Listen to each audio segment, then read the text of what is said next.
ప్రజలు దీవిస్తే 10 సంవత్సరాల పాటు అద్భుతమైనటువంటి దగదగలాడే తెలంగాణ తయారు చేసి అందరూ బిత్తరపోయే విధంగా ఆశ్చర్యపడే విధంగా బ్రహ్మాండమైన తెలంగాణ నిర్మాణం చేసుకున్నాం.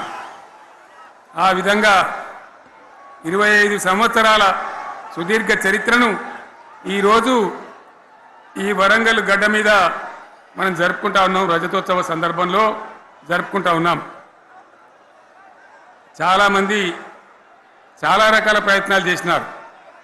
ఇక్కడ కూడా ఇప్పుడు కూడా బ్రహ్మాండమైనటువంటి ప్రయత్నాలు చేస్తూ ఉన్నారు. నేను ఒక్కటే మాట చెప్తా ఉన్నా, ఈ గడ్డకు ప్రత్యేకత ఉంది. ఇది రాణి రుద్రమ్మ ఏలిన వీరగడ్డ, సమ్మక్క సారక్కల పోరుగడ్డ, బొమ్మెర పోతన కవితా మాధుర్యం పండించినటువంటి జీవగడ్డ. ఈ వరంగల్ నేలకు నేను వందనం చేస్తా ఉన్నాను.